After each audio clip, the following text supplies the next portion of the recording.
marches comme un aveugle qui ne sait pas où il va. Tu marches comme un sourd qui n'entend rien du tout. Tu t'en fous de Dieu, tu te moques de sa Bible. Mais un jour, tu couleras des larmes pour tout cela. Tu vas couler des larmes, tu vas pleurer un jour. Dis-moi si tu mourrais ce soir, mais que diras-tu à Dieu si tu mourrais demain? Bien. Alors, rentrons dans le point 3. Au début, je vous ai dit, il y a des esprits principaux en dehors de tous les esprits que nous pouvons combattre.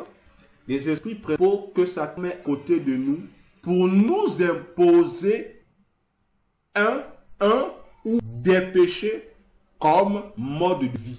Des péchés qui finiront par devenir notre vie, par nous caractériser.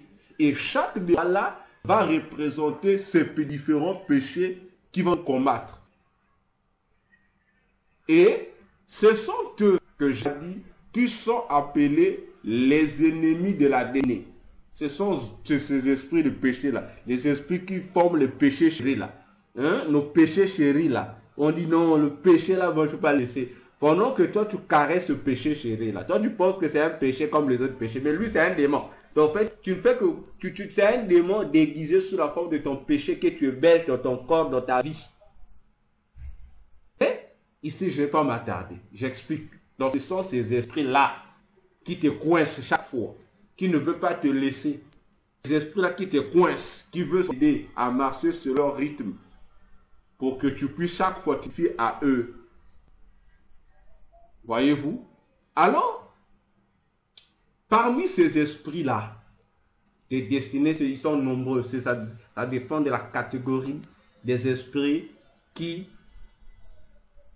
t'ont été assignés par le péché Félix, Satan en personne. Hein? Ça aussi, si vous écoutez un musicien dans une chanson, prononcez ce nom-là. Oui, le PDG Félix, quand vous l'entendez, Félix, Monsieur Félix. Donc si vous entendez dans une chanson, quelqu'un te dire seulement Monsieur Félix, il se limite là. Ou le PDG Félix. Ne pense pas qu'il parle, de quelqu'un. Oh, il parlait d'un certain, peut-être c'est Karine Félix. Non, il ne parle pas de Karine Félix. Le Félix dont lui fait mention là, c'est sa personne. Ça fait partie des surnoms par lequel Satan est appelé lorsqu'il se retrouve dans son monde là-bas. On l'appelle le PDG Félix ou Monsieur Félix. Tout comme vous l'entendez. Voilà. Alors... Donc le président de la RDC, c'est... Non, lui c'est Félix Tshisekedi. Lui c'est Félix Intel. Mais le Félix là n'est pas accompagné de quelque chose. Lorsqu'on le prononce, c'est pas Félix Satan, non.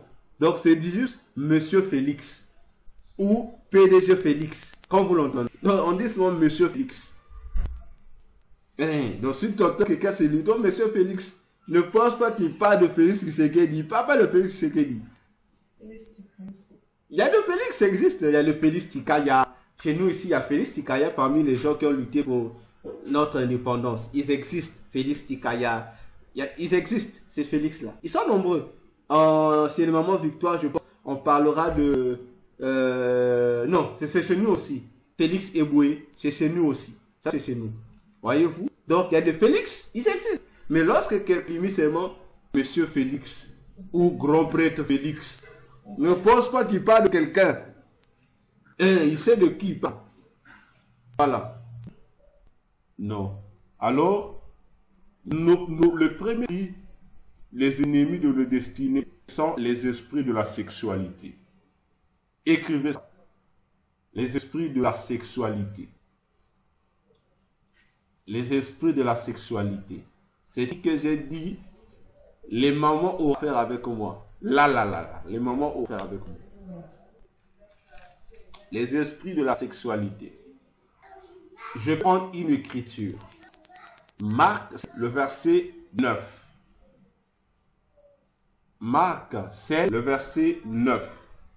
Je vais lire avec la version de notre ancien frère, Louis Ségan. Marc 16, le verset 9. La Bible dit ceci. Jésus, étant ressuscité le matin du premier jour de la semaine,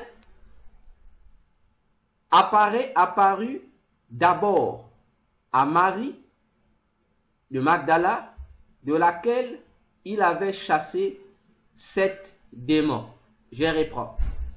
Jésus, étant ressuscité le matin du premier jour de la semaine, apparut d'abord à Marie de Magdala, de laquelle il avait chassé 7 démons. Alors, ce passage nous introduit sur les démons de la sexualité. Parce que cette Marie de Magdala était possédée par cet esprit de la sexualité. À cause de sa profession, qui est devenue aujourd'hui l'une des professions légalisées en Europe, la prostitution. Aujourd'hui, en Europe, la plupart des pays de l'Europe, les prostituées étant des cartes professionnelles. Donc, c'est devenu une société normale. Donc, si maman Karine passe là-bas pour insulter la prostituée, maman Karine, tant pis, on t'embarque. On a à tête à la personnalité. T'arrêtes, parce que la prostituée n'est plus une perverse, mais elle est un professionnel, un ouvrier, comme pétrolier, comme légalisé. Voyez-vous? Alors, dans sa prostitution, il y avait 7 démons de la sexualité qui influençaient la vie de Magdala. Nous allons y revenir. Elle n'avait que 7. Hein. Ils ont moqué. Hein. C'est petit. Elle n'avait que 7. Donc, lorsque tu tombais entre les mains de Marie de Magdala, elle t'aidait à comprendre le plaisir sexuel. Donc, dès que tu sortais là, je comprends pourquoi elle était renommée. Je comprends pourquoi. Parce que elle n'était pas une prostituée comme toutes les autres prostituées. Elle était spéciale. Spéciale. Donc, dès que tu viens, c'est cet esprit-là enjolivait l'action. Et tu sors là, tu dis non, demain je reviens. Demain je reviens encore, dit Marie de Magdala, ah toi, yonné, non toi, oh, c'est toi. Voyez-vous, on va y revenir. Retenez, première des choses où les femmes vont se fâcher. Fâchez-vous les femmes, fâchez-vous. Même si on vous a menti que le mois de mars c'était le mois de la femme. Fâchez-vous. Restez avec ça, avec ce morceau-là. Retenez la première des choses. La femme, aux yeux de Dieu, comme aux yeux de Satan, la femme est l'emblème de la sexualité. Écrivez, notez. Aux yeux de Dieu, comme aux yeux de Satan, l'âme est l'emblème de la sexualité. C'est-à-dire, la femme représente la vie sexuelle.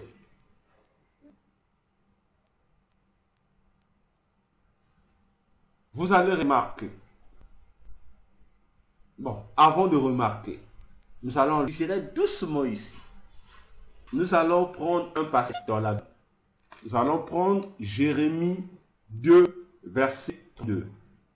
Jérémie 2, verset 32. Jérémie 2, verset 32.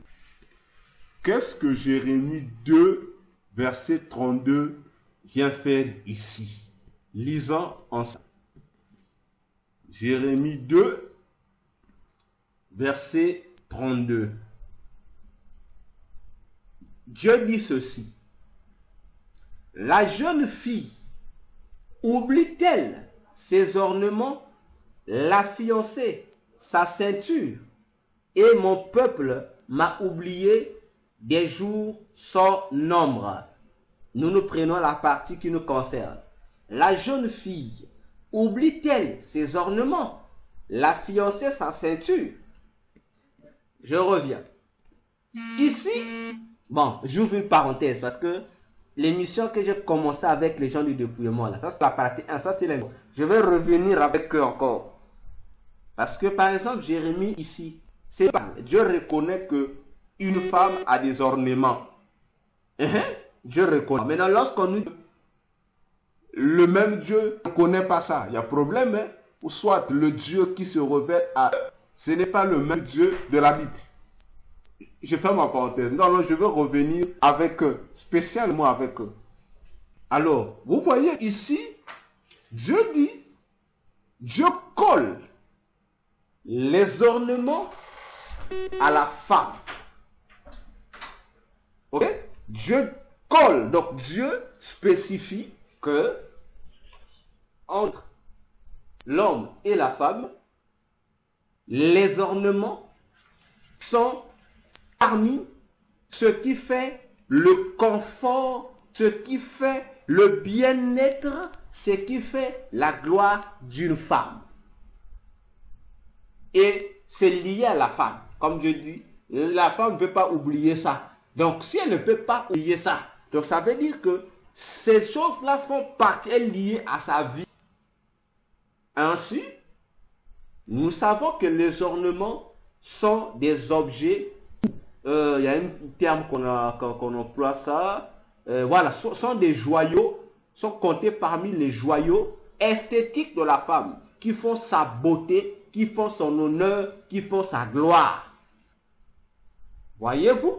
Et là, ça nous amène à un autre mot qui est l'attirance. Ça nous amène à un autre mot qui est la séduction.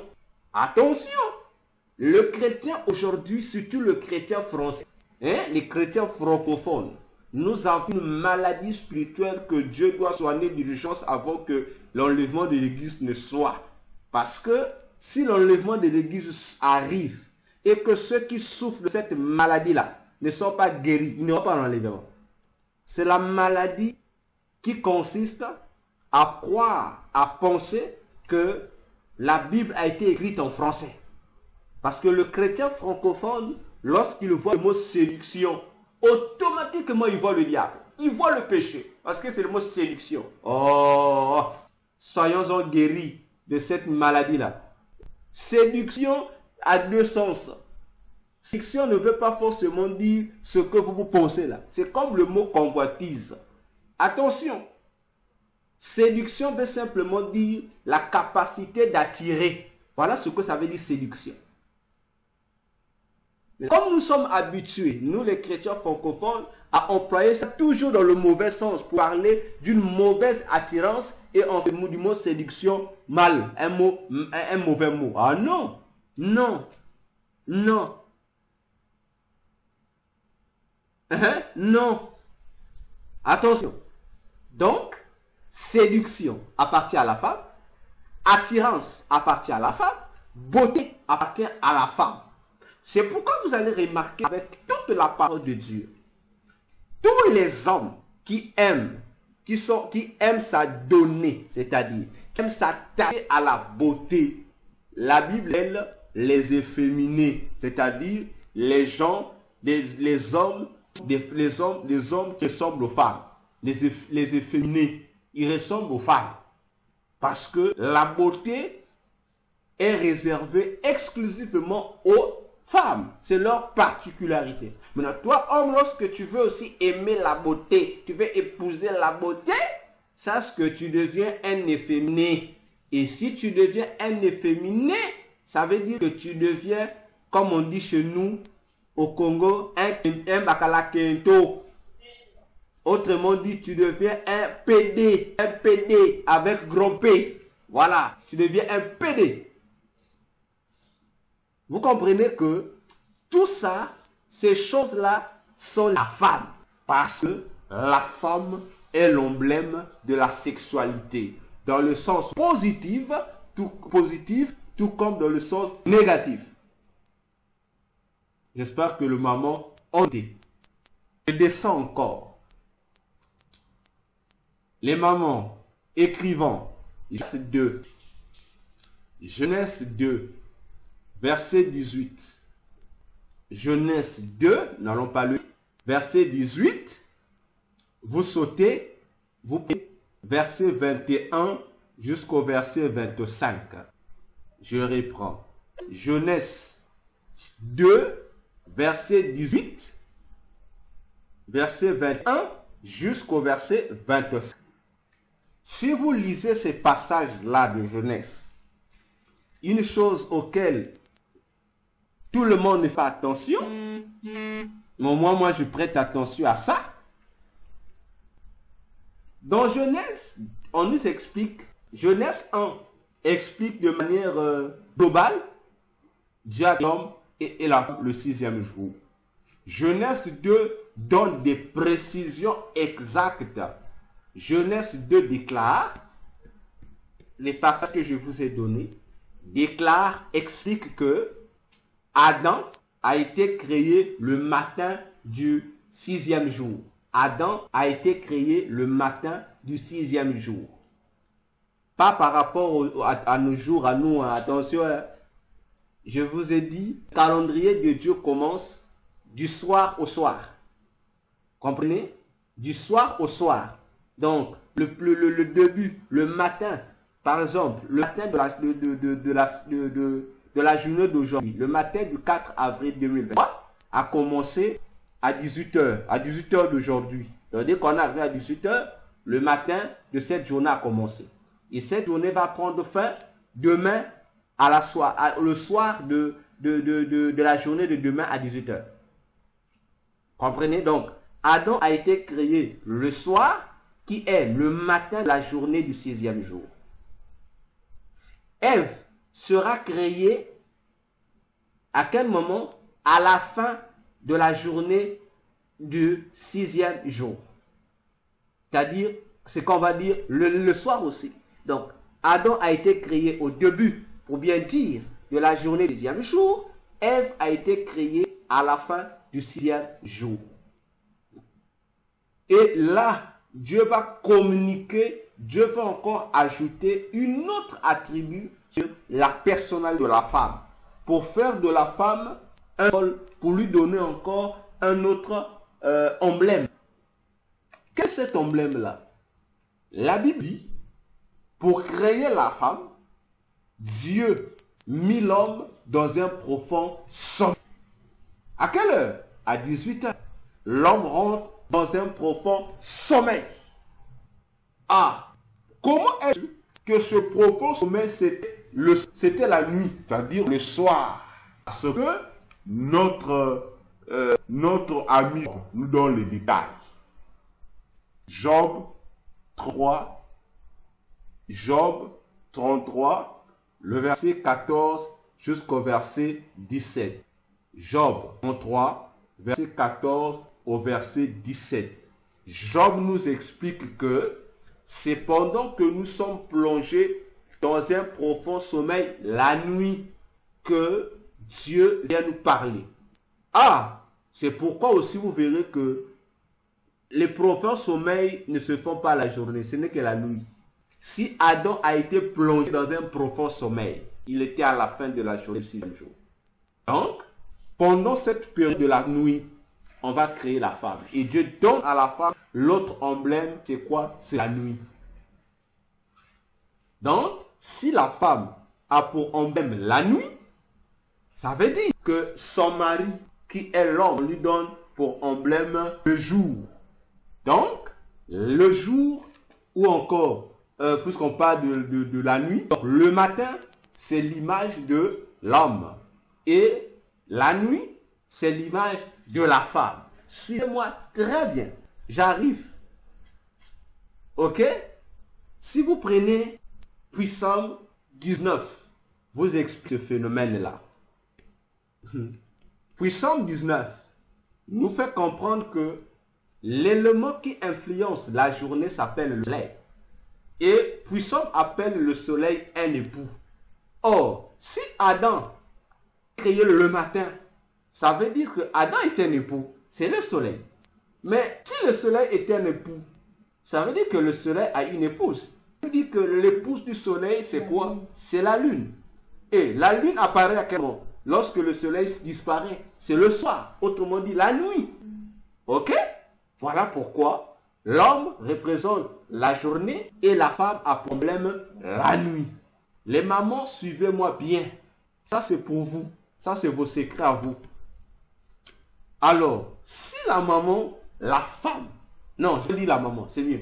Si une maman représente la nuit, dans le Seigneur, rentrez dans la révélation. Dieu dit, tu as vu aussi avec vous, entre la journée et la nuit, quelle est la période où l'homme se pose?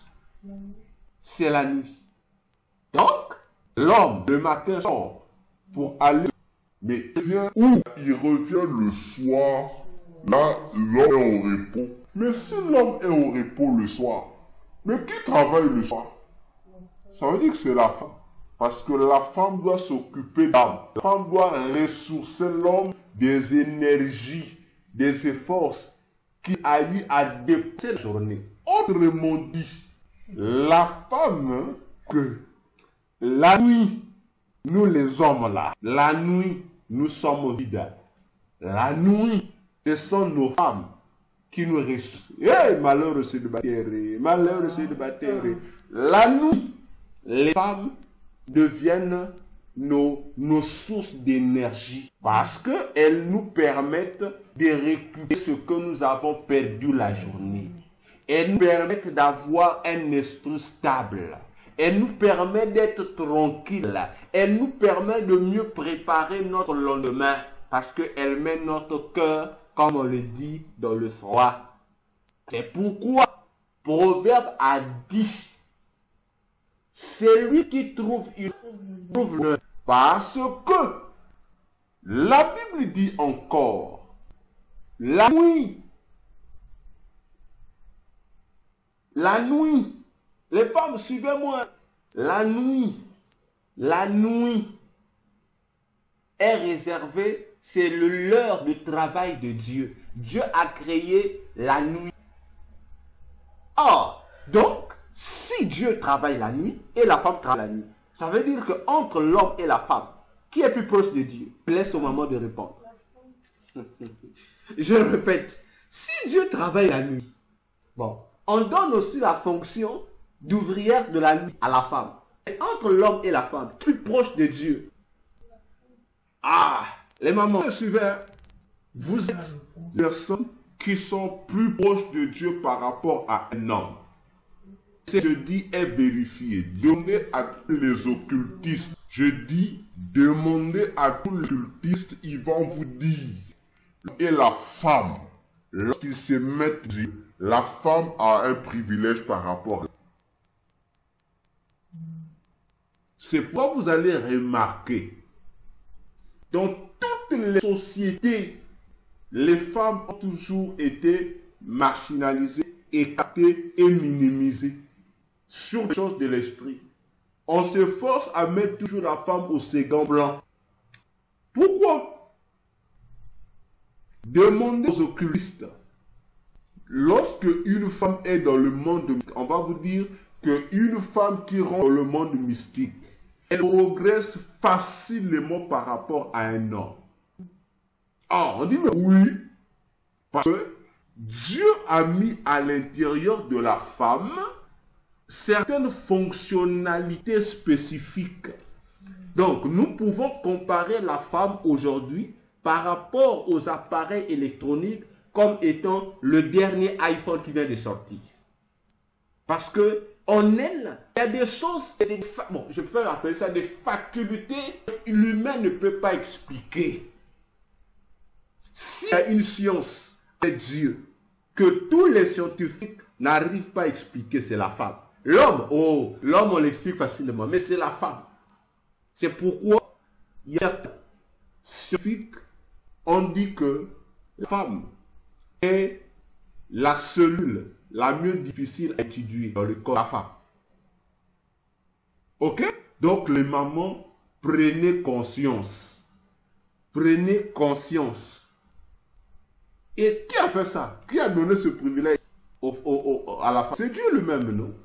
Lorsque Dieu dit, je lui ferai une aide semblable. Lorsque vous lisez le texte en français, dans leur place. Ça en hébreu, tel que c'est dit. Et allez demander à un juif. Allez demander à un juif. L'expression là, ça voulait quoi? Les juifs vont dire les mots utilisés pour parler du mot là semblable. Le mot là en grec, plutôt en hébreu, la prochaine fois je vous donnerai ça. Et c'est ce mot là n'est utilisé tellement que pour parler de Dieu lorsque l'est pour venir secourir son enfant ou une personne. Voyez-vous? Mais comment Dieu va prendre un attribut qui le détermine lui dans son action de secouriste pour donner à la femme qui doit venir secourir l'homme? Réfléchissons. Parce que être semblable, c'est vraiment quelqu'un que doit venir à côté. Non. On dit aide semblable. Maintenant, demandez, c'est juif, non? Rentrons dans la pensée juive. La femme là, à côté de l'homme, aide de l'homme. Quelle est la place de la femme à côté de l'homme? C'est là où les gens qui aiment détester les femmes vont se fâcher. C'est pourquoi vous allez maintenant réfléchir, entre nous, réfléchissons. Pourquoi Satan, lorsqu'il est venu en Éden, il n'a pas commencé par l'homme? Les gens disent non parce que la femme, c'était l'être fait. Qui vous a menti comme ça? Parce qu'elle a été prise de la côte. On vous a dit c'est pas... Voilà comment Satan a créé un mythe comme ça. Un mythe. Parce que soit disant que la côte là, c'est sa main de la faiblesse. C'est écrit où? Que la côte est la faiblesse. C'est écrit où? Voyez-vous? Alors, ils sont là dans le jardin. Mais Satan qui doit détruire, il doit commencer à détruire ce qui est le plus fort. C'est lui qui sait que si je touche ici, l'autre est tombé. Mais la force de l'homme dans le jardin, c'était quoi? C'était sa femme, non? Et pourquoi il n'a pas perdu son temps de parler avec l'homme? Satan a passé son temps à parler avec la femme. Ah, Dieu avait dit, la femme a répondu. Après, une fois que la femme a été corrompue, la femme a donné à l'homme. Et vous allez me dire que lorsque Dieu va venir, c'est là où Dieu va dire à la femme, comme tu as ça, l'homme va dominer sur toi. Oh, c'est là que commence l'affaire de domination de l'homme sur la femme dans le foyer. Ça commence là. Je vais poser la question. Donc avant, l'homme ne vivait pas sur la femme. Hein? Avant, dans le cadre de l'or et là, ils étaient égaux. Mais non, comme toi, qui avais d'aider l'autre, qui était comme le enfant de l'autre, oh, on te met en mort. Hein? Donc les mains présentes devant leurs yeux. Donc,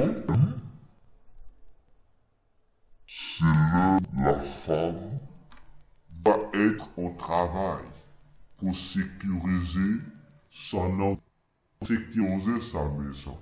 C'est pourquoi vous verrez, on dit l'homme est le chef. L'homme est le chef de la maison. Et on dit femme sage bâtit la maison. Nulle part la Bible dit l'homme sage bâtit la maison. On dit la femme qui bâtit la maison. Or, donc, la vie de l'homme se trouve entre les mains de sa femme.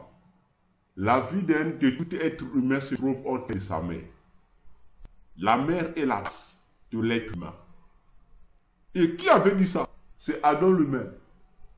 Adam a déclaré que Ève, c'est là où Adam donne à Ève le nom de Ève. Parce que Ève, son nom c'était Adam aussi. Dieu leur appelait, il appelait l'homme Adam, il appelait Ève Adam. Le nom Ève, c'est Adam qui le déclare, il va dire à la femme, toi on t'appellera Ève, parce que tu seras la mère de tous les êtres vivants. L'enfant naît où? Avant d'être, il se forme où? Il ne se forme pas dans le ventre de l'homme. Il se forme dans le ventre de la femme. Donc l'existence de l'homme commence dans le ventre de sa femme, de la femme. C'est pourquoi vous comprenez que la femme est la base de tout. Ainsi que les mamans, une fois de plus, prennent conscience de leur place. Alors, vous allez maintenant remarquer une chose.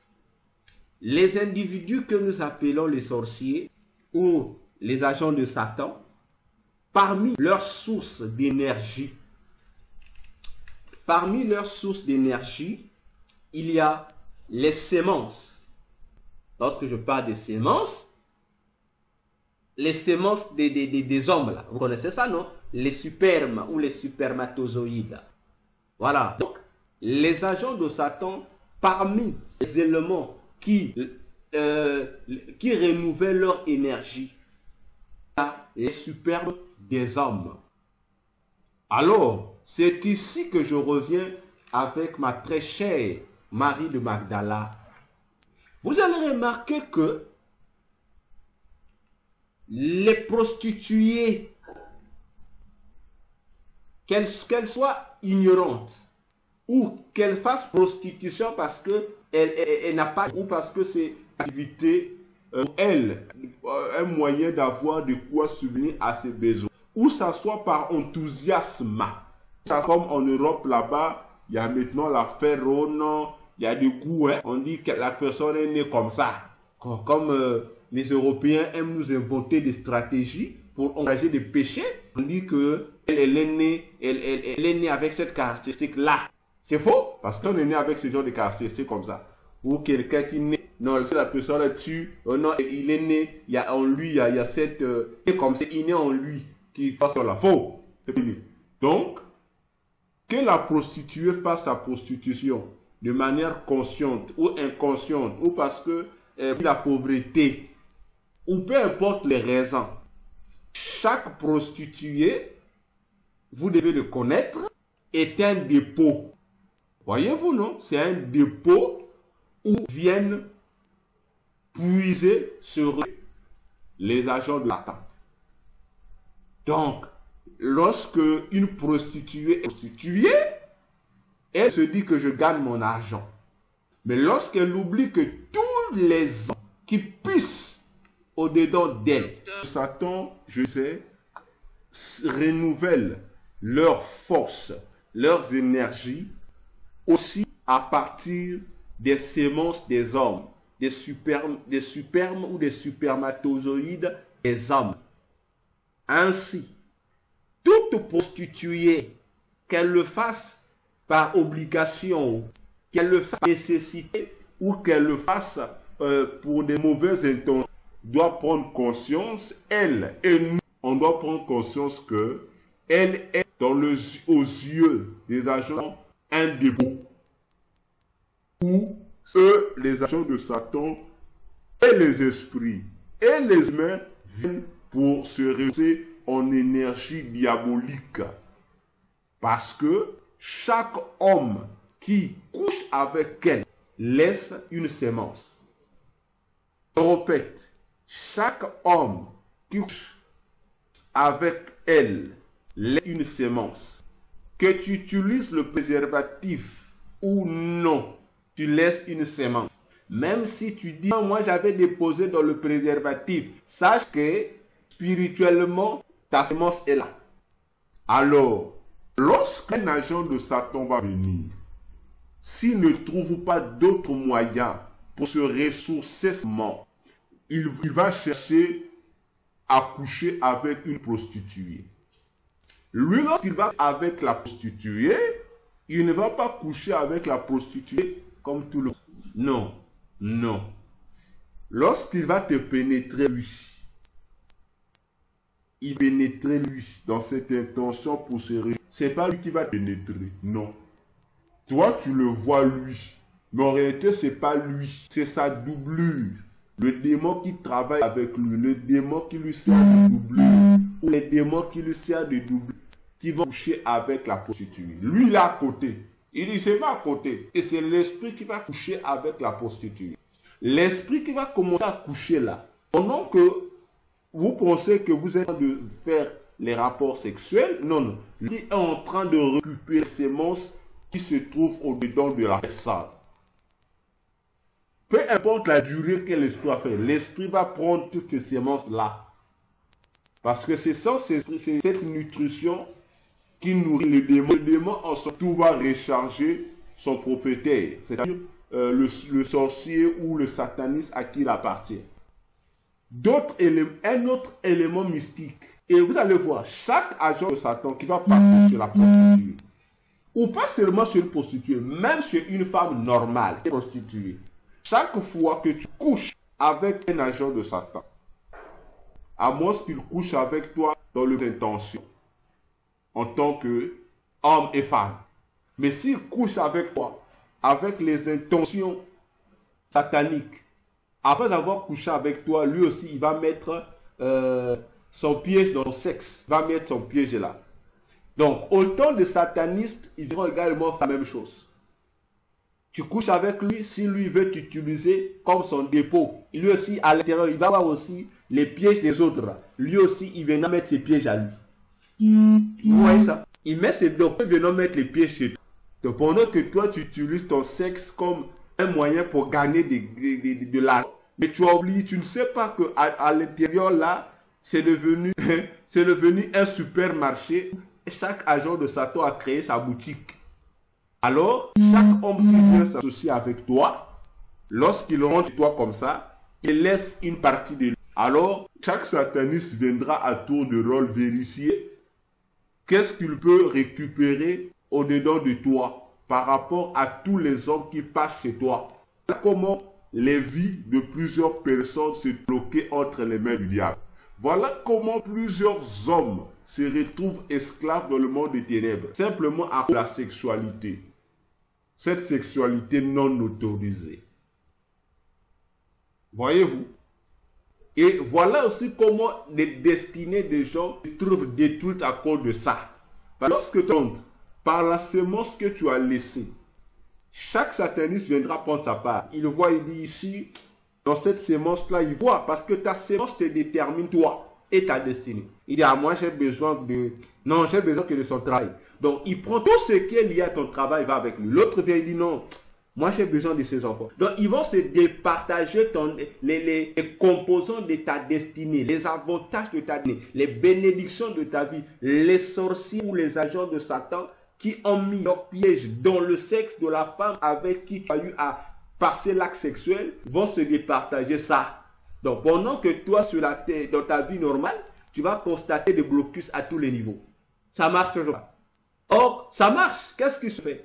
Les avantages que tu produis est transféré auprès de celui qui avait récupéré ton travail. Travail dur. Toi, tu ne vas pas jouir de ça. C'est le vrai problème. Pas bénéficier de ça.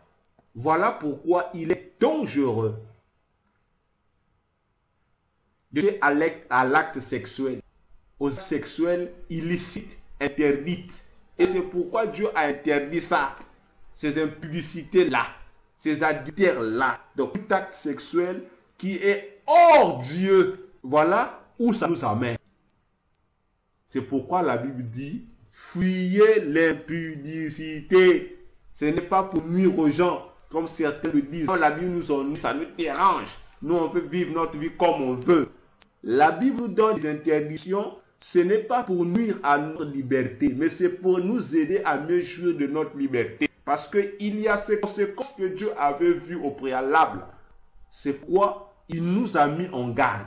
Maintenant, comme il y a des gens qui sont toujours têtus, et voilà dans les pièges où nous nous retrouvons. Surtout lorsque nous allons chez les prostituées. Vous savez, par jour, il y a même des prostituées qui sont fiers.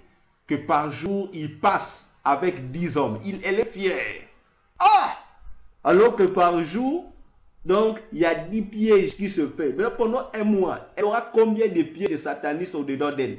Pendant un mois, combien de satanistes vont l'utiliser? Combien? Imaginons les dangers qu'il y a à coucher avec n'importe qui et n'importe comment.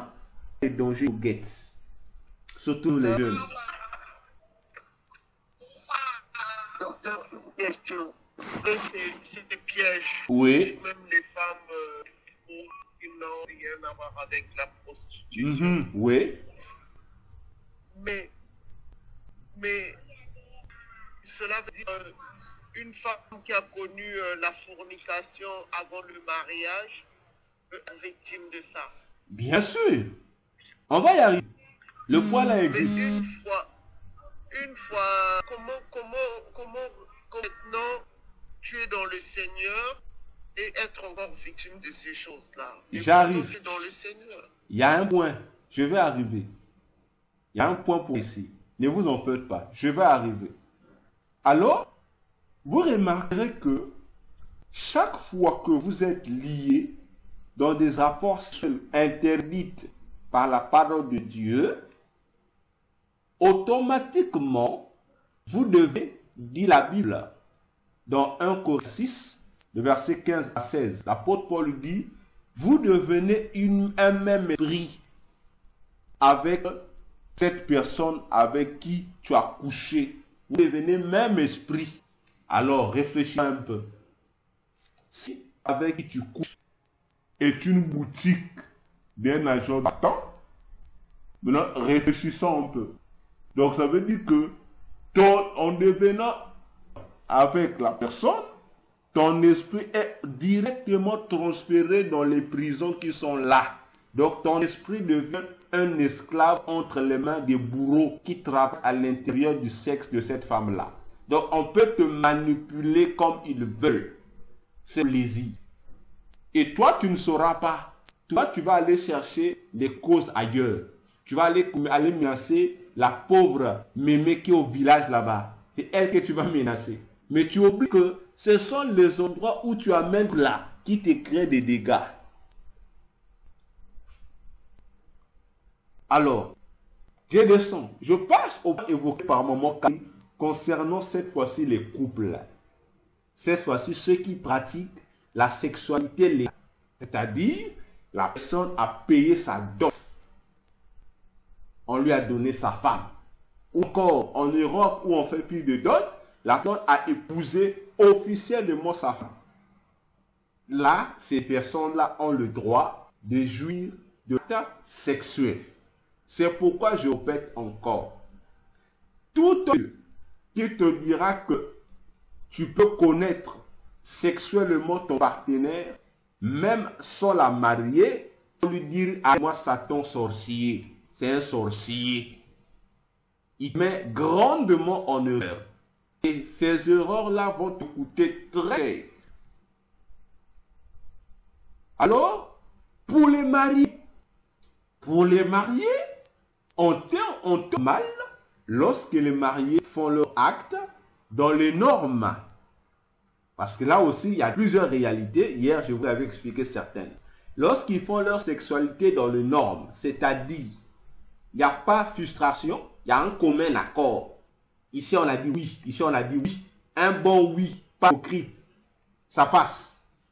Lorsque vous faites ça de manière hypocrite, il y a des conséquences. Lorsque vous le faites aussi en employant des pratiques bizarres, comme la sodomie, comme la fellation ou le cunnilingus, sachez-le que vous évitez Satan, votre sexualité est gâchée. Lorsque vous, avec certaines postures bizarres, ces postures que nous copions dans les films porno là, lorsque vous faites l'acte sexuel est le produit d'une incantation donnée, c'est-à-dire tu es allé envoûter le partenaire pour qu'il couche avec toi. Là aussi, il y a des conséquences. Il y a des conséquences. Je ne parle pas de ça, je dis que là, fait correctement, vous êtes bénis par Dieu. Maintenant, qu'est-ce que Satan a fait dans les couples qui sont légalement mariés dans le domaine de la sexualité? C'est efforcé à faire que les couples puissent être aussi victimes des mêmes choses. De quelle manière? De quelle manière? Il fait quoi?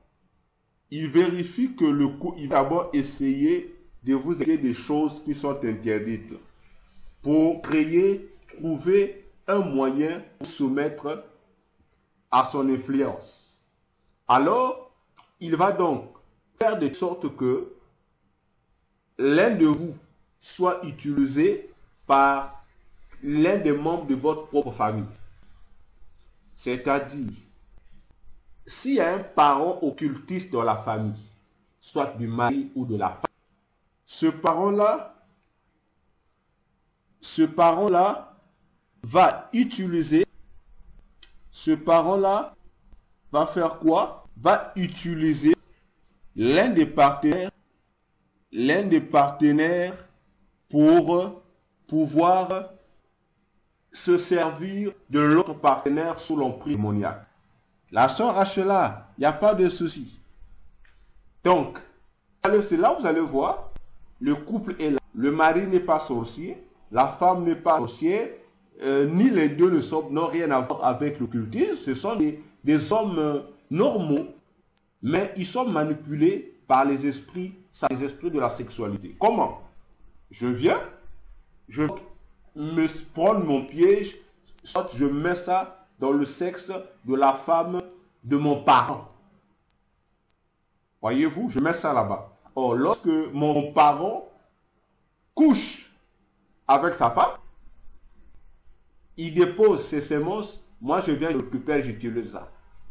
Voyez-vous? Donc j'utilise la personne, mais sans pourtant que la personne se rende compte. Parce que là, le mari ne doit pas avoir à l'idée le sexe de sa femme est trafiqué. Il n'aura même pas cette idée-là. Or que chaque fois qu'il fait ça, c'est moi qui suis le bénéficiaire. Moi, je viens voir ces bénédictions. Je récupère. Et c'est ce qui se fait. Et ça se fait en complicité. Si c'est dans le cadre de la sorcellerie, ça se fait toujours en complicité des deux familles. Donc, si c'est un membre de famille du mari qui le fait, il va toujours demander l'autorisation d'abord à la belle famille.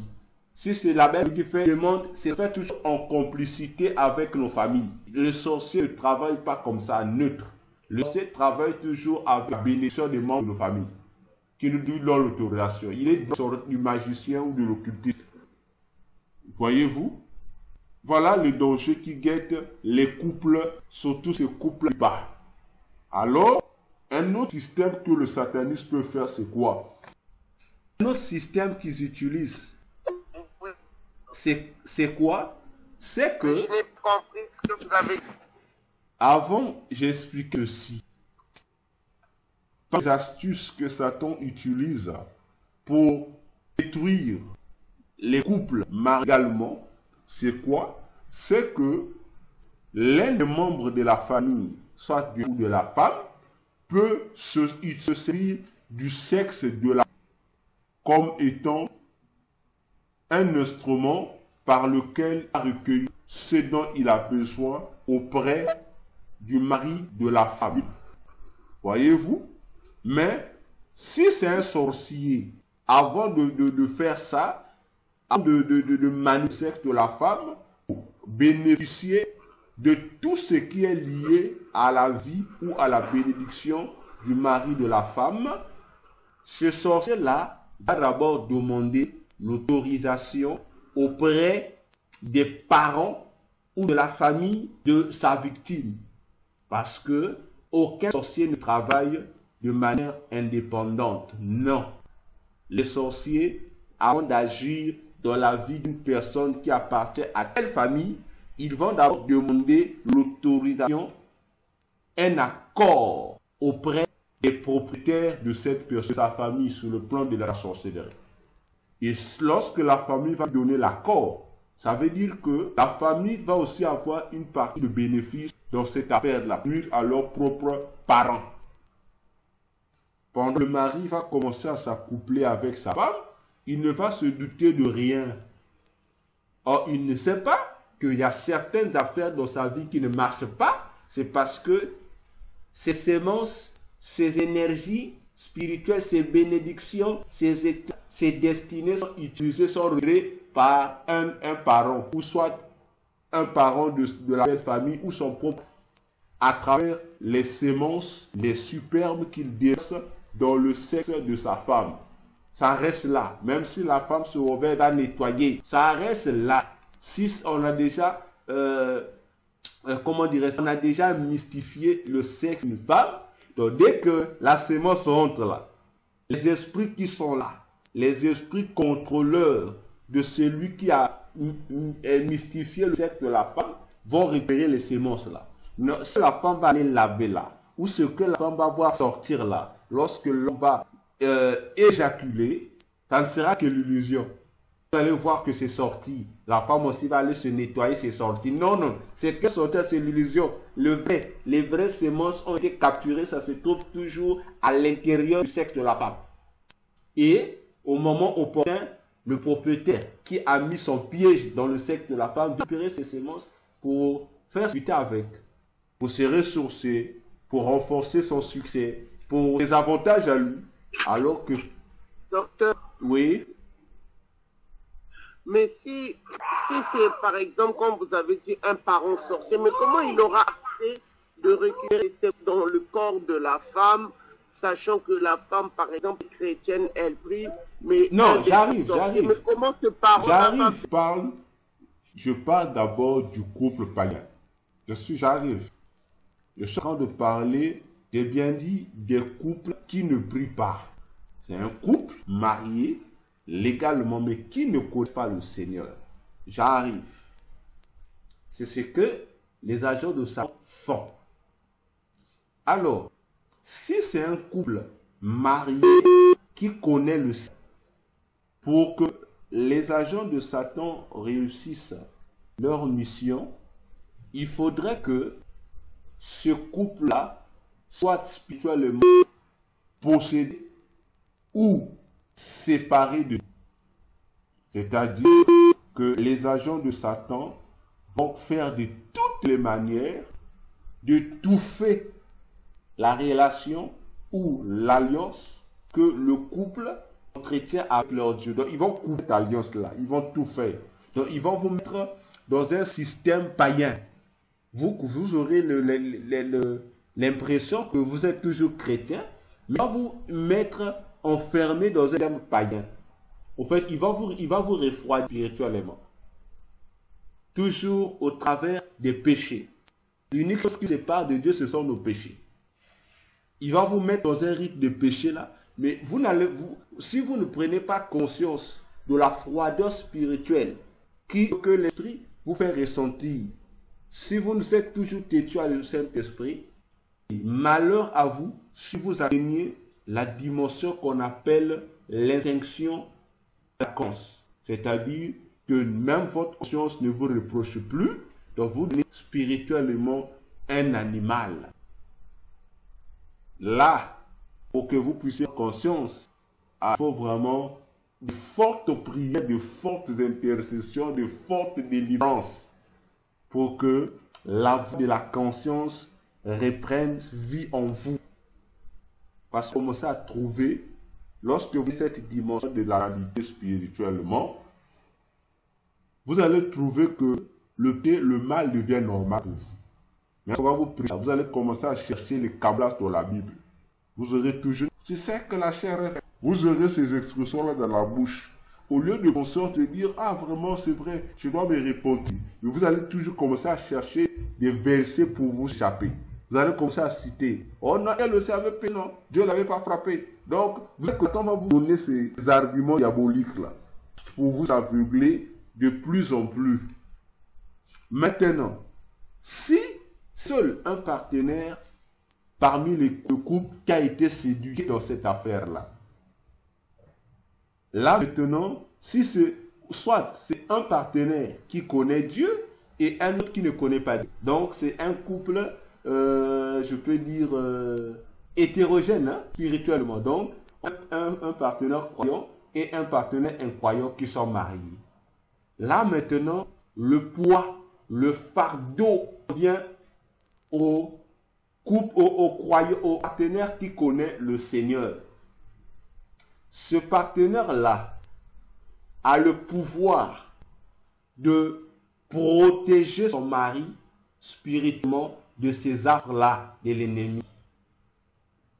Ou de protéger sa femme, même si la femme soit païenne.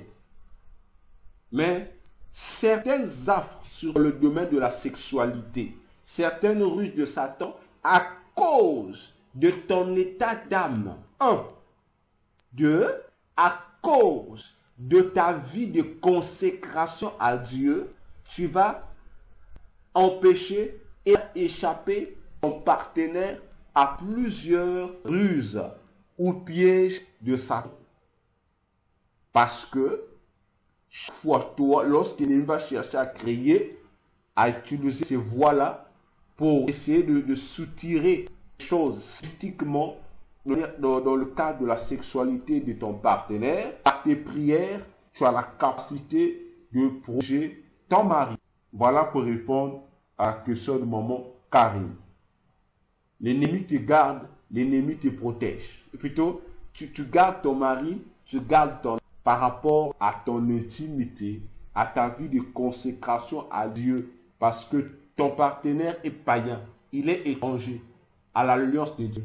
Mais toi, tu es connu de Dieu, tu as l'alliance avec lui. Tu lui fais participer à ton alliance qui ne va pas le sauver.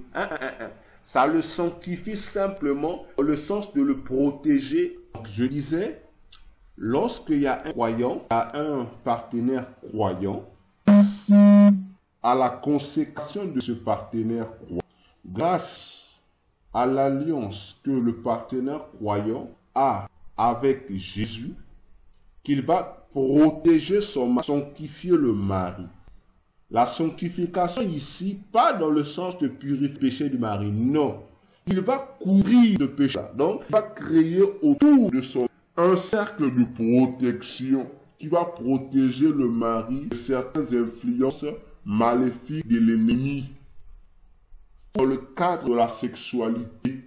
Parce que chaque fois qu'ils vont s'accoupler, si la femme connaît ces choses que je suis en train de dire ici, prend conscience qu'elle est une autorité devant Dieu, alors lorsqu'ils s'accouplent, ils deviennent un seul esprit. Alors, la femme va se l'esprit de son homme à son esprit, de sorte que le Saint-Esprit va s'interposer. Donc, l'esprit sera, comme la femme est connectée à Dieu, lui, il est le Saint-Esprit sera le lien de connexion protecteur l'homme païen, l'esprit païen et l'esprit chrétien. Il sert au milieu là. Il va épargner certaines choses qui font du couple. Il y a certaines choses qui ne cadrent pas avec l'esprit de Dieu qui ne va traverser chez le partenaire croyant. Ça va traverser. Voyez-vous, ça sera comme, je dirais, je vais appeler ça comme un couteau qui est mis là. Chaque fois, il y a des mauvais qui veulent quitter le partenaire pour rentrer auprès du partenaire croyant. Le Saint-Esprit va annuler ça. Et les énergies ou, bon, quel est le mot que je vais utiliser facilement? Voilà, la chaleur ou la puissance que le partenaire croyant va dégager aura la facilité là de neutraliser ces mots chaque fois. Et c'est ce qui fait que même s'ils s'accouplent, ils sont liés, ils seront liés dans les choses qui sont conformes à Dieu. Mais lorsqu'il y a une chose comme un truc, comme quelque chose d'impur qui veut chercher à arriver, ça sera balayé. Et là, au moins, le mari sera gardé, protégé contre ces ruses de la sexualité dont nous sommes en train de parler. C'est ici que les couples comme ça ont souvent des guerres. On sent ces guerres dans le couple. Le mari, la femme ne prie pas. La femme, l'homme prie, c'est la femme qui ne prie pas. Vous allez voir que les esprits maintenant, ils vont commencer chaque fois à tourmenter le partenaire incroyant. Parce qu'ils savent qu'ils vont maintenant le tourmenter lui. Ils vont utiliser lui pour qu'il soit utile pour toi qui connais Christ. Afin maintenant d'avoir cette fois-ci l'accès aussi dans les paramètres de ton esprit. De faire que chaque fois qu'ils vont injecter une mauvaise sémence dans ton partenaire, il va réussir à t'affecter. Une fois qu'ils vont réussir à faire quoi? À t'amener dans, à t'écarter des lois de ton Dieu. Voyez-vous, c'est pourquoi il est toujours important de recommander aux partenaires qui connaissent Christ de devenir le maître de la maison. De comprendre que c'est dans la maison, comme c'est moi qui connais le Seigneur, donc je suis devenu une autorité de Dieu. Et je dois veiller sur ma maison. Je dois veiller à tous les niveaux possibles. Parce que ma maison sera sécurisée grâce à l'alliance que j'ai avec Dieu. Maintenant, si le croyant aussi baisse les bras, dit bon, comme je connais Jésus, le reste pas, c'est là qu'il sera aussi victime de ces choses-là. Soit, comme je ne cesse de le répéter tout au long de cette étude, il n'est pas autorisé aux chrétiens d'être faibles.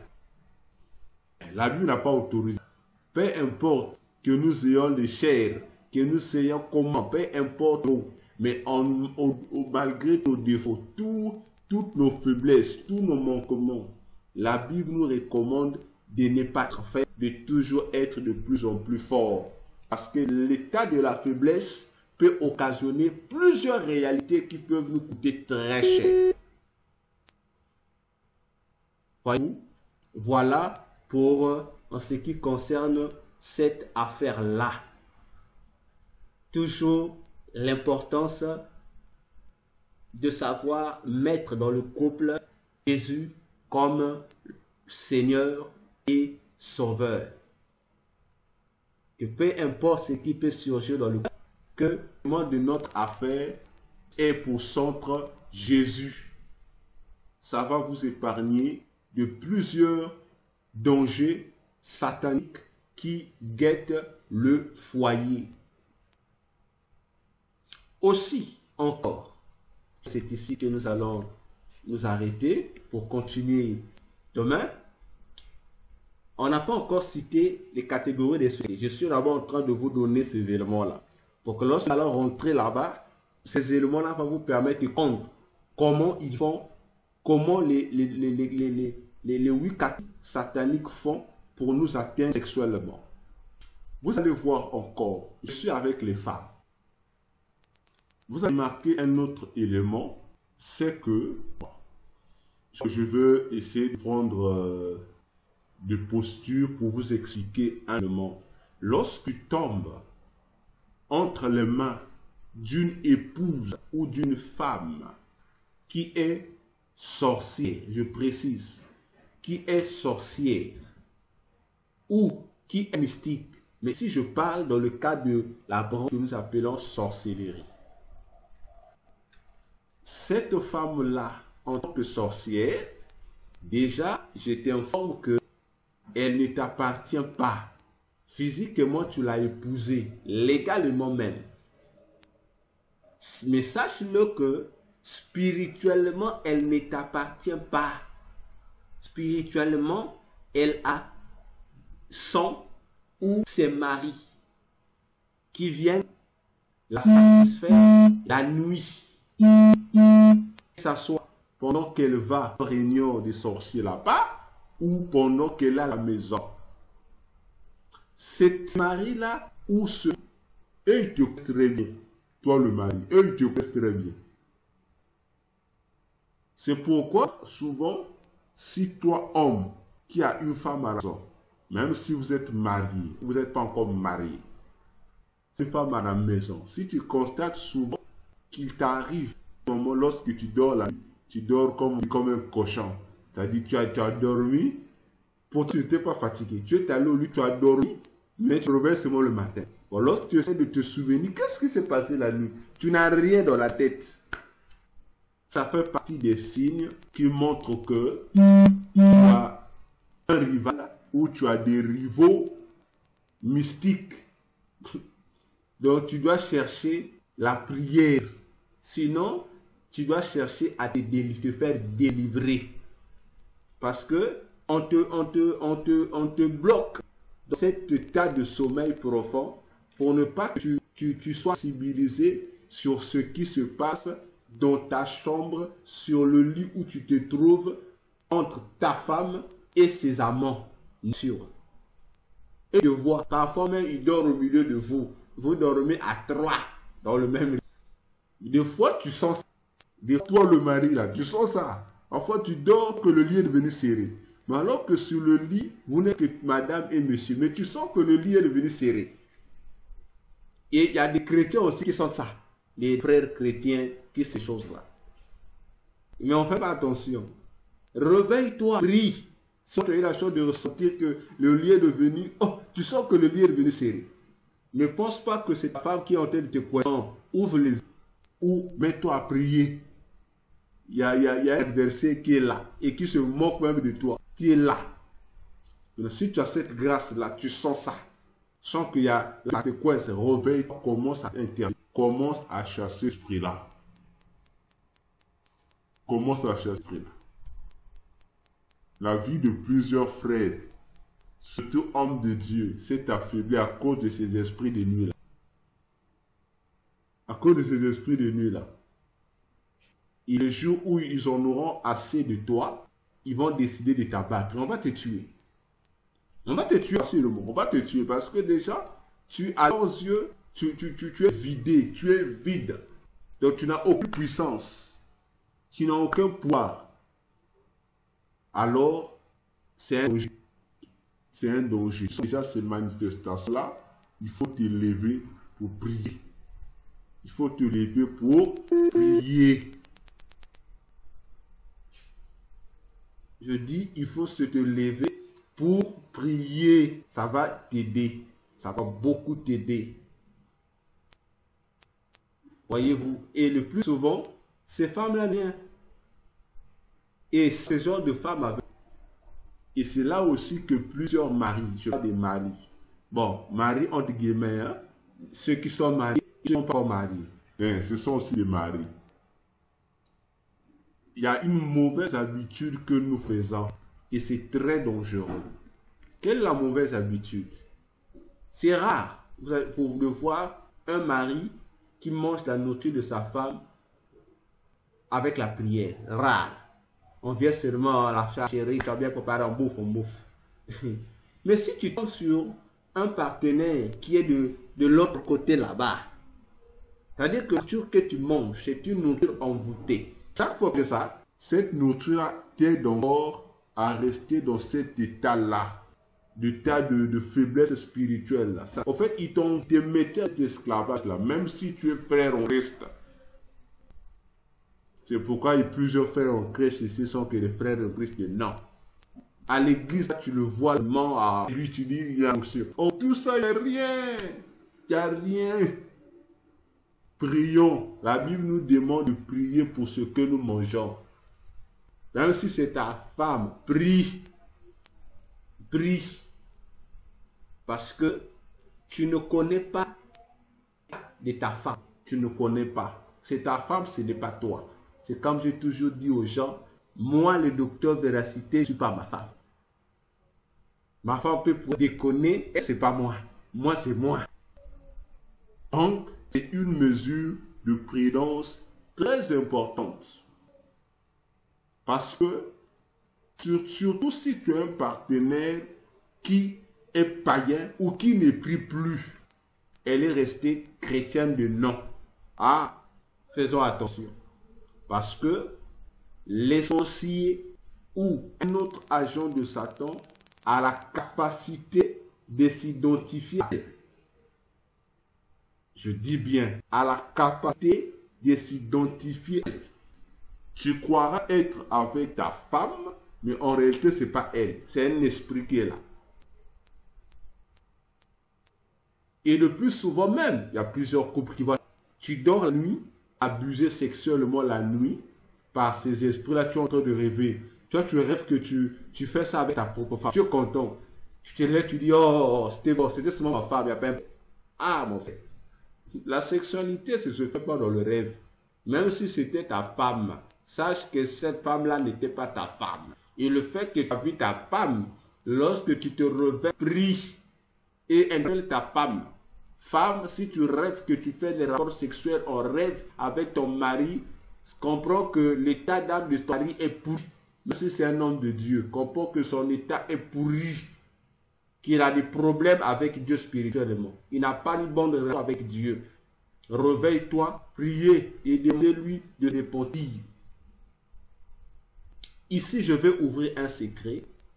C'est que dans les attaques nocturnes, lorsque tu rêves, tu es en train de t'accoupler avec un ou avec une personne donnée, que tu connaisses son visage, ou que tu ne connaisses pas son visage, que ce visage te soit familier ou non familier, aussi longtemps que tu n'as pas encore joui. Je parle en tant que femme, en tant qu'homme. Aussi longtemps que tu n'as pas encore joui. Vous savez que lorsque je parle de la jouissance, voilà, du côté de l'homme comme de la femme. Donc si c'est la femme a rencontré un esprit, un homme qui fait les rapports avec elle dans son rêve, ou si c'est l'homme qui rencontre une femme avec qui il est en train de s'accoupler, aussi longtemps que tu n'as pas joui, sache que ils ne t'ont pas encore pris, ils n'ont encore rien pris chez toi. Donc, c'est un combat qui est en train d'être fait. Ils vont réussir à te vaincre, à te posséder, à soutirer des choses dans ton corps, dans ta vie, dans tes destinées, lorsque tu vas jouir. C'est là qu'ils vont. Et là, sache que tu es foutu. Donc, lorsque tu te réveilles, tu dois beaucoup demander pardon, beaucoup vraiment te repentir. Mais si seulement tu sens que vous avez seulement fait rapport et ça a coupé, tu t'es réveillé. Comprends que Dieu t'a dit réveille-toi, prie. Tu n'es encore vaincu. Prie, commence à détruire, à combattre. Et ça arrive le plus souvent aux chrétiens. Chrétien, pendant qu'il dort là, tu sens que tu es en train de... à un moment, tu te réveilles. Maintenant, quelle est l'erreur que nous les chrétiens nous faisons? Lorsque le chrétien fait ça, il se réveille comme ça. Bon, il y a des chrétiens qui sont paniqués. Il est paniqué. Et il ne prie plus. Et toute la nuit, il ne veut plus dormir. Il est dans le sommeil. Non! L'esprit t'a aidé. L'esprit a compris que tu es en train de partir là, on va te vaincre. Et l'esprit te rend pour que toi maintenant, tu reprennes tes forces, que tu continues la lutte à menacer ces esprits-là. Et tu verras que tu vas dormir, ces esprits ne seront plus là. Mais si seulement, tu as aspiré, tu as fait, sache que en fait, c'est comment je sais, ce soupir-là, sa manifestation et la démonstration de l'énergie que tu as eu à manifester. C'est une énergie. Nous, l'énergie, c'est une énergie. Et lorsque l'énergie est sortie, c'est dans cette énergie-là que se trouve la composition de l'élément que eux, ils voulaient que tu puisses accoucher et ils vont occuper. C'est pourquoi il est très dangereux pour un enfant de Dieu d'être victime de ça. À moins que, comment tu appelles ça? L'écoulement de tes sémences soit provoqué par une autre chose. C'est autrement. Mais si c'est lié aux esprits, à ces esprits de nuit là, à ces abuseurs, à ces violeurs nocturnes là, il faut réveiller ces esprits, il faut prier contre ces différents esprits-là. Il faut prier contre eux. Et ne pense que lorsque tu vas te mettre à faire la guerre contre eux, que c'est le même jour que tu te trouveras libéré. Non, pas forcément. C'est une guerre. En fait, eux déjà, ils ont eu à établir ce que je peux appeler comme s'ils ont, voilà, ils ont établi des liens solides en toi. Et chaque fois que tu vas ainsi la prière, ils vont commencer à tomber au fur et à mesure. C'est pourquoi vous verrez, certaines délivrances prennent du temps, d'autres ne prennent pas du temps. C'est lié à ces affaires-là, à la qualité, je dirais, et à la nature du lien qui a été soudé ou qui a été connecté à la personne. Voyez-vous, il est important de savoir comment maintenir nos corps dans la présence de Dieu en confessant que nous sommes des flammes, que ton corps est devenu flamme de feu, de sorte que l'ennemi ne puisse pas avoir la capacité d'abuser de toi. Et l'ennemi réussit, bon, à moins que ça soit Dieu, quelqu'un lui-même qui puisse l'autoriser pour t'éprouver, pour t'inviter à développer quelque chose qui manque au-dedans de toi, c'est autrement. Mais si ce n'est pas Dieu qui a laissé ça, que c'est l'ennemi qui vient, en cas, c'est pas bon.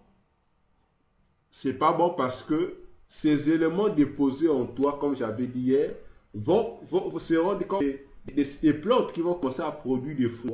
Et ces fruits-là seront toxiques. Et ça va commencer à t'empêcher de bien mener ta vie spirituelle. Ça va commencer à te refroidir un petit peu.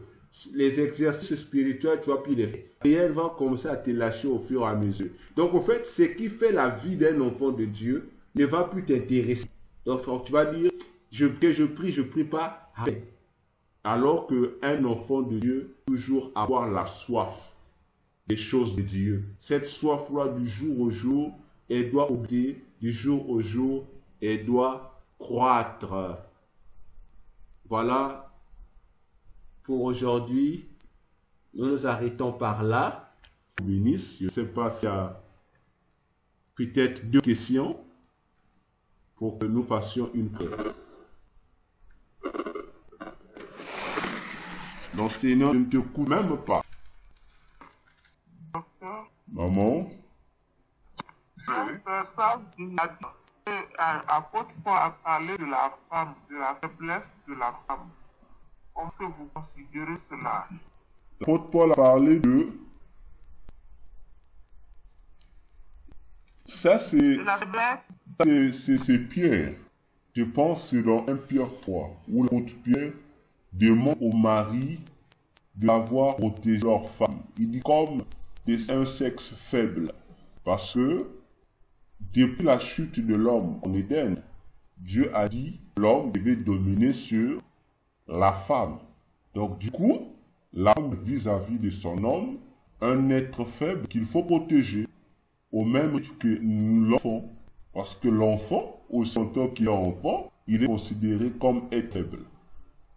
Pas faible dans le sens de dire qu'elle est faible, non. Faible dans le sens de dire qu'elle doit être protégée. C'est quelqu'un qu'il faut protéger. C'est dans ce sens-là. Quelqu'un, puisque toi, c'est toi l'homme le chef. Comme toi l'homme le chef. Ça veut dire que l'homme a le devoir de protéger tous ceux qui sont sous lui. Et ils sont considérés comme des êtres qui sont sans défense. Donc l'homme, c'est ça, c'est dans ce cadre-là. C'est dans un autre cadre. L'homme, le sens de dire à l'homme qu'il doit être là, il doit veiller sur sa femme, il doit protéger sa femme, il doit défendre sa femme. Dans ce sens-là. Ce n'est pas dans le sens de dire que la femme est faible. Non, non. Spirituellement, cette faiblesse n'existe pas. Spirituellement, c'est autre chose. Parce que dans la spiritualité, la Bible nous dit, il n'y a ni homme, il n'y a ni femme. Nous sommes tous un pour Jésus. Parce que la spiritualité est individuelle. Donc ça, c'est dans le cadre physique, dans le cadre des devoirs des hommes, et des devoirs et des maritaux. Ça n'a rien à voir avec la spiritualité. Rien à voir. Alors, tu avais une question?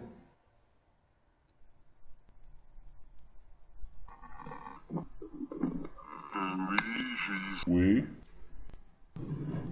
Comment Dieu permet-il que soit abusé pour l'emmener dans une dimension? C'est quand même... Alors, répète un peu, je n'ai pas saisi.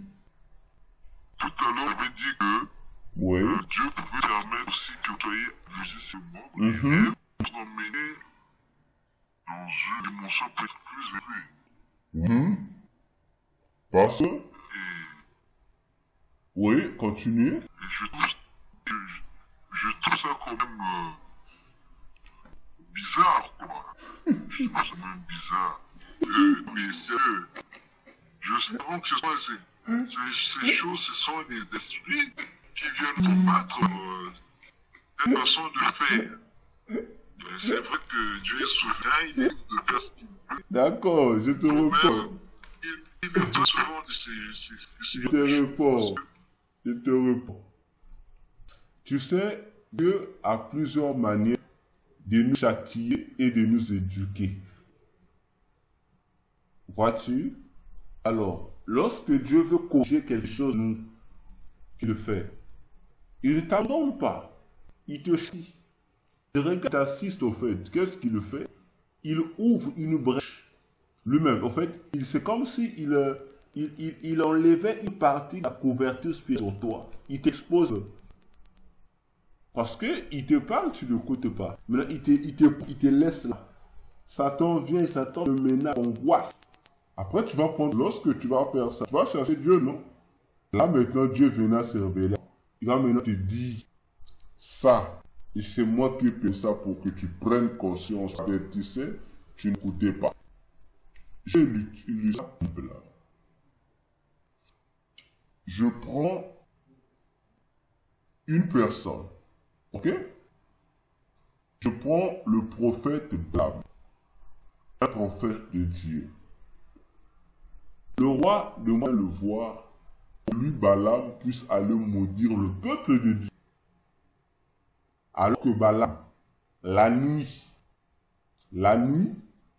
lorsqu'on a consulté, tourné la nuit, il est à demander Dieu. Seigneur, voilà, on me demande de maudire. Dieu lui dit, pas grave, vas-y, tu verras ce que je vais te dire à ce roi-là. À 3 reprises, et Dieu lui a déjà donné la configuration. À 3 reprises, mais il arrive tellement que lui, il voulait forcément prier. Donc, déjà, il voulait avoir l'argent et les biens qu'il a en vue. Alors, Dieu lui a, avant même que Dieu lui dise ce qu'il faut faire, Dieu commence d'abord par lui interdire. Non, ne va pas. Il insistait toujours, il voulait toujours partir. Et là, qu'est-ce que Dieu va faire? Dieu comprend qu'il est têtu. Dieu a utilisé un premier avertissement sur l'âne. Il va voir commencer à lui parler. L'âne, on se dit, mais maître, arrêtons. Il commence à fouetter l'âne. Mais toi, depuis, il oublie même que ça devait lui sembler étrange. Un animal puisse parler la langue des hommes. Il était que le prophète était séduit, il voulait prendre l'argent. Après, Dieu avait compris que lui ne comprenait pas. Alors, Dieu était obligé de l'ouvrir les yeux pour qu'il voie devant lui.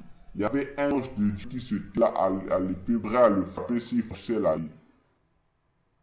Alors, Dieu va lui dire, bon, quand tu insistes, vas-y. Je dis, vas-y. Écoute, tu diras ce que moi je mettrai dans ta bouche. Ok? Tu vois, exemple, il y a un danger qui est là.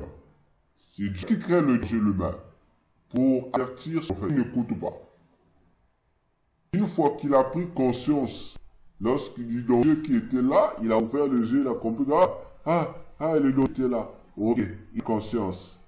Il s'est aligné, dit Dieu, je veux ce que tu me demandes. Malheureusement, ce qu'il est arrivé, après avoir fait ce que Dieu lui avait dit de faire, mais il a fini par faire par induire le peuple d'Israël en erreur. Je prends un deuxième exemple. Tu vas voir que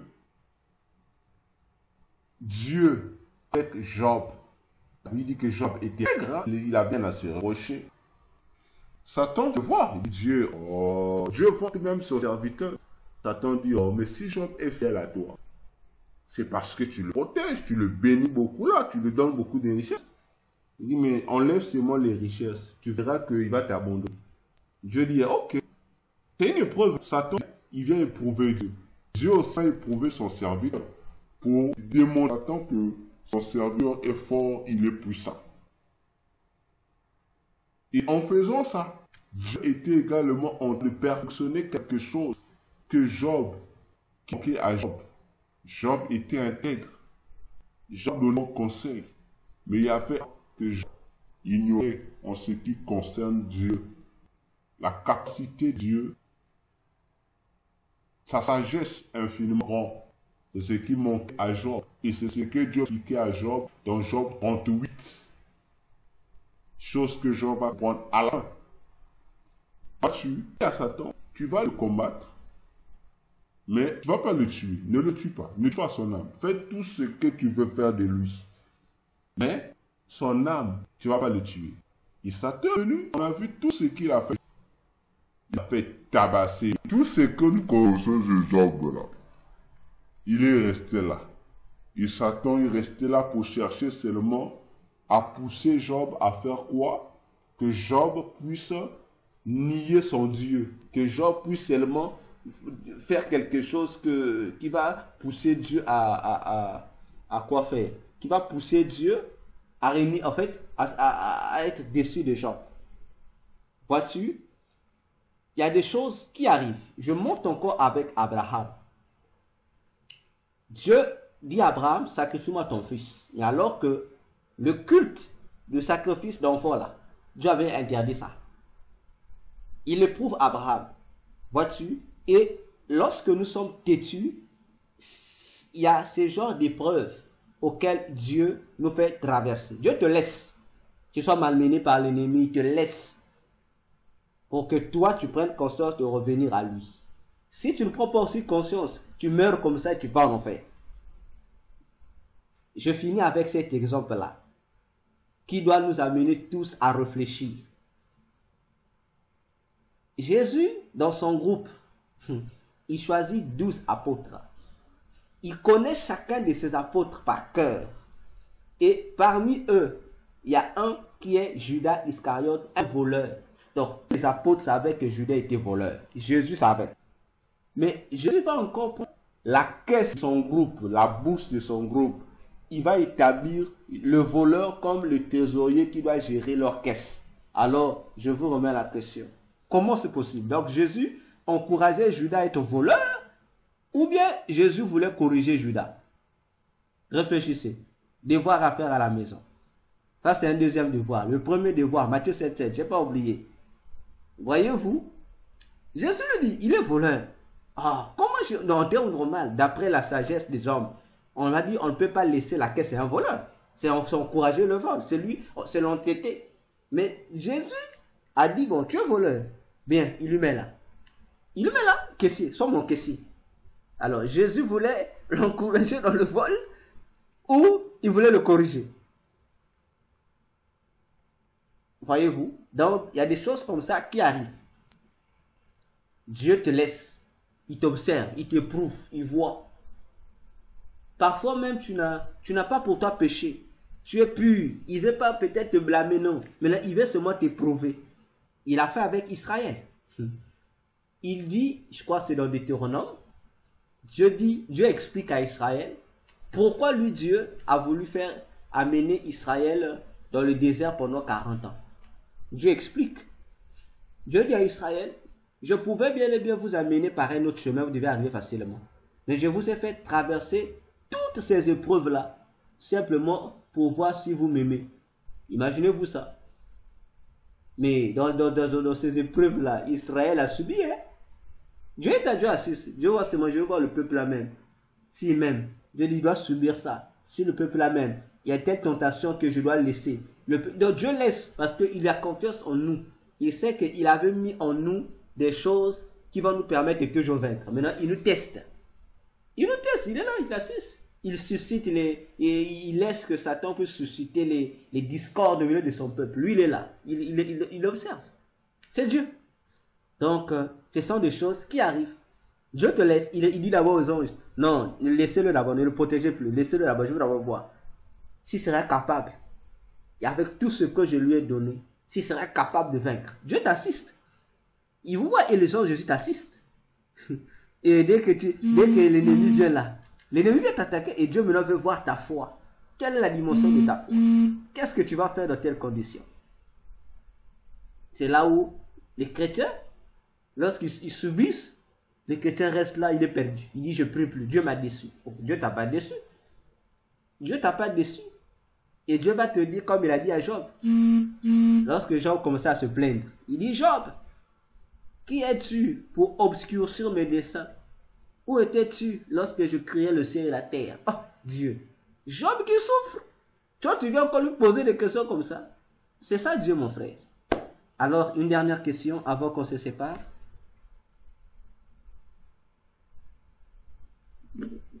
Docteur. Maman? Oui, je confirme. Et l'enseignement de, comment on appelle, et la partie de la femme que tu avais dit que Dieu a créé les femmes plus fortes que l'homme. Ça m'a confirmé, c'est vrai, mais c'est hier même que j'ai su cela. Sur YouTube, il y a une femme prophétesse, je sais pas, prophétesse du Congo que le Seigneur a amenée et il a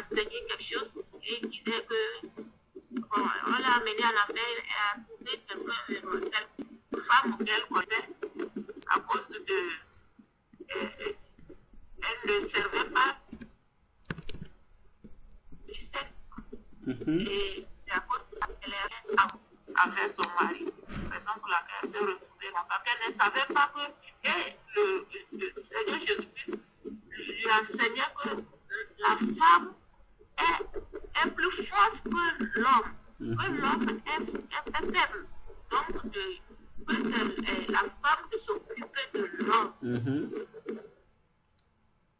C'est exact, d'accord. Voilà. C'est ce que j'ai appris hier. Oui. Bon, ces mystères-là sont des choses que certaines personnes de mauvaise foi n'aiment pas qu'on dise aux femmes, parce qu'ils pensent que lorsqu'on dit ça aux femmes, on pousse les femmes à la rébellion. Non, la femme sait que dans son foyer, c'est le mari qui est au-dessus d'elle. Ça, c'est le cadre du foyer, c'est normal. On peut pas bouleverser l'autre. Mais la spiritualité, c'est autre chose. C'est autre chose. C'est comme on dit, à la maison, vous êtes couple. Mais lorsque nous allons à l'église, on n'est pas couple. Hein? À l'église, on est enfant de Dieu. Les choses changent. À la maison, on est couple. À l'église, on a un autre statut. Vous voyez? C'est ce principe-là. Alors, que Dieu nous bénisse. Demain encore, si on peut commencer tôt, ça fera du bien. Au moins, dès qu'il est 19h pile, on commence. Il y a encore des... On n'a pas travaillé là-dessus pour lui. Il a mais sa vie, son foyer n'est pas stable. Exact. Ça ne peut pas être stable.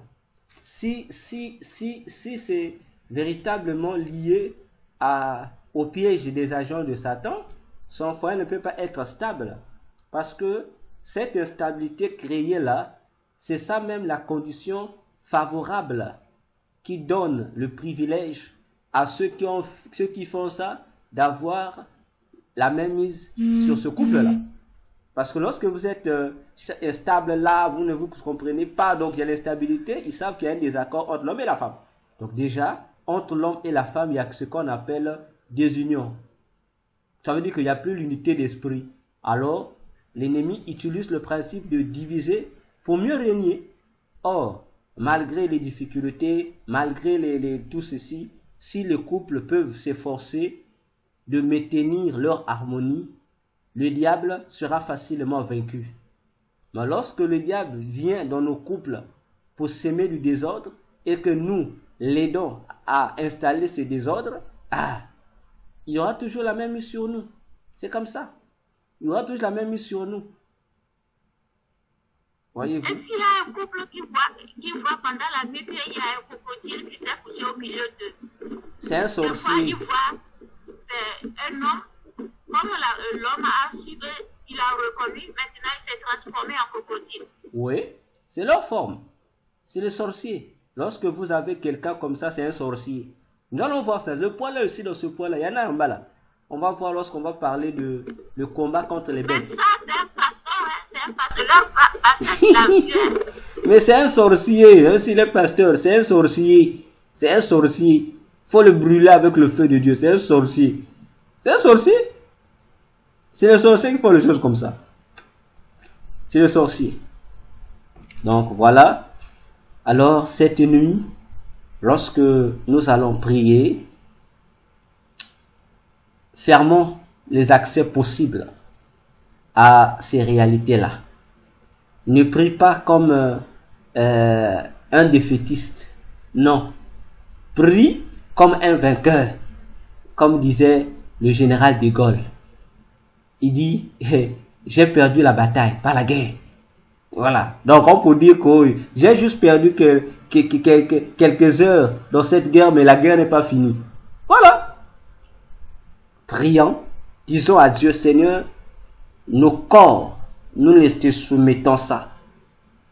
Peu importe, Seigneur, s'il y a un accès, peu importe l'accès, dis Seigneur, nous nous remettons entre tes mains. Si c'est toi qui permets que l'ennemi vienne, parce qu'il y a quelque chose que tu veux m'enseigner que j'arrive pas à comprendre, dis Seigneur, parle-moi librement, parle-moi clairement. Tu as utilisé les énigmes, les paraboles, les visions, je ne comprends pas. Seigneur, viens me parler ouvertement que je comprenne. Parce que ça ne m'aide pas dans ma relation avec toi. Maintenant, si c'est pas toi, si c'est moi qui ouvre moi-même les portes, Seigneur, dis-moi, montre-moi ces portes et de quelle manière j'ouvre ces portes-là. Non, si c'est pas moi, si c'est une ruse pour utiliser par des tierces personnes, Seigneur, en tout cas, moi, je refuse. Moi, ça, je refuse. Et, comme je dis, protège ton corps avec le feu de Dieu. Ou encore, fais de ton corps ce que l'Esprit te montre dans ton esprit. Fais de ton corps ce que le Saint-Esprit dit à ton esprit. Fais ça, fais de ton corps ça.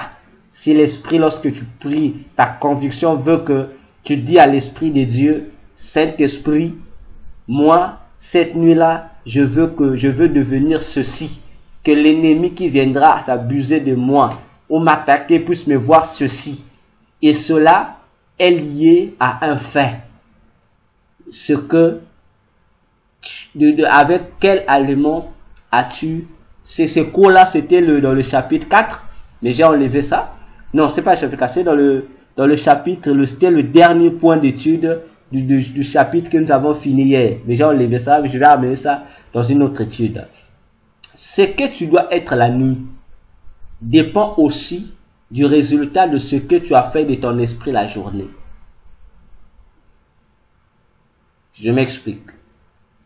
Comment nourris-tu ton esprit dans la journée? 1. Faut nourrir ton esprit par la parole de Dieu. Le verset que tu as lu là, ça caractérise l'état de ton esprit sur le champ. La nuit, avant que tu ne dormes, dis à Dieu, Seigneur, j'ai lu ce verset-là. Ce que j'ai lu là, je veux que ça soit l'identité de mon esprit la nuit. La nuit, lorsque l'ennemi viendra t'attaquer, il va voir l'image de ce que tu as lu là, de ce que tu as compris dans le passage biblique là. C'est ce qu'il va voir lui. Si tu as chanté, tu as eu peut-être à louer Dieu. Lorsque nous louons Dieu, soyons sensibles à la voix de Dieu. En louant Dieu, qu'est-ce que tu as écouté? Qu'est-ce que tu as ressenti? Ce que tu as écouté, ce que tu as ressenti, ce que Dieu t'a montré, fais de ça l'identité, l'une de tes identités désormais. Lorsque tu dors, dis à Dieu, Seigneur, pendant que je priais, j'ai senti une paix dans mon cœur. La nuit, je veux être une personne de Dieu. Je veux que la paix là puisse me caractériser. C'est très simple. Tu le fais.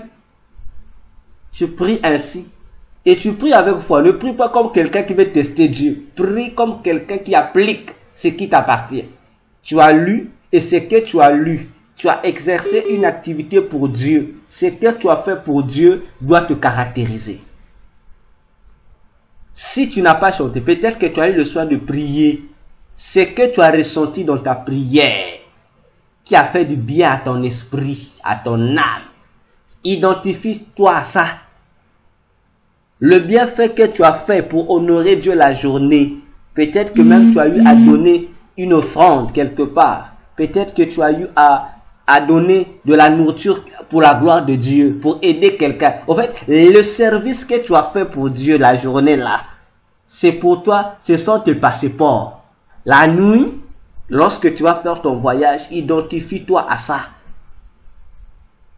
Et fais ça avec foi. Et fais ça avec propriété. C'est-à-dire, tu es ça. Je sais que là, avec Jésus, j'ai un état d'âme pur. Et fais ça. Et tu verras, ça marchera. Tu choisis toi-même l'identité. Et tu dépends désormais de ce que tu as fait la journée, pour ton âme et pour ton esprit. Voilà. Donc, cette nuit, c'est le travail que nous allons faire cette nuit-là. Et demain, je vais demander avant qu'on commence, qui était qui la nuit? Qui était qui la nuit? Et qu'est-ce que ta nuit a été perturbée? Et là maintenant, si ça a été perturbé, on saura savoir pourquoi ça a été perturbé. Voilà. Donc, tout te revient. Tout te revient. Merci, docteur. Merci. D'accord, maman. Amen. Amen. Maman Karine, ça va?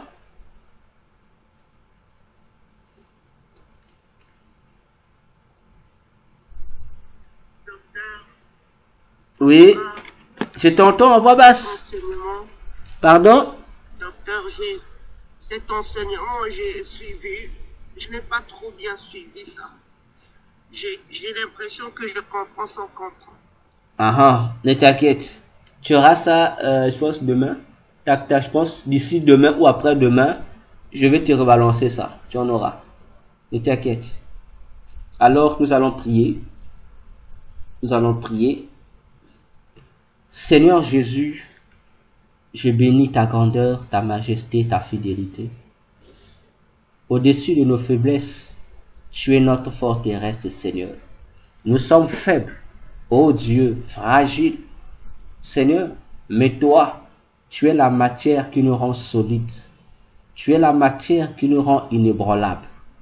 Seigneur, nous voici la nuit. Bientôt, nous allons nous coucher pour aller à ta rencontre. Que notre chemin soit préparé par toi, Seigneur. Nous refusons tout embouteillage ou toute perturbation de l'esprit. Père, ce que nous sommes, c'est ce que toi tu es. Voilà pourquoi cette nuit, Seigneur, nous voulons être ce que ton bon plaisir veut que nous soyons pour venir à ta rencontre. Si, dans Matthieu 25, Seigneur, du 1er au 13e verset, il est dit que tu étais l'époux et que les vierges s'identifiaient à tes épouses. Je veux que ce soir, que nous soyons véritablement ce que toi tu veux que chacun soit, selon l'intimité que nous avons avec toi. Je sais que toi, tu veux nous rencontrer cette nuit d'après, espère, les fonctions que tu nous as données.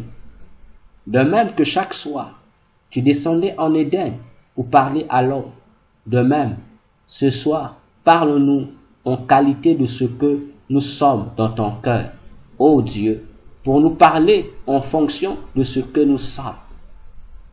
Seigneur, que aucun esprit violeur ne puisse nous violer cette nuit. Aucun esprit impur ne puisse, Seigneur, perturber notre sommeil, ni celui des gens de nos maisons.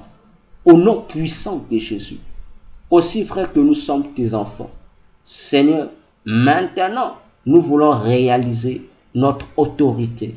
Nous voulons vivre, expérimenter, Seigneur, notre autorité vis-à-vis de toi, Seigneur. Que nos ennemis, Seigneur, cette nuit, soient dans la totale confusion. Merci pour la journée de demain. Une journée de joie, une journée de paix, une journée de bénédiction à tout égard, Seigneur. Parce que notre journée, c'est toi qui la crée, ô Dieu. C'est pourquoi tu décides que cette journée soit fidèle, que l'honneur et la gloire te soient rendus. Nous t'avons ainsi prié, Jésus. Nous disons Amen. Amen. Amen. Merci. Bonne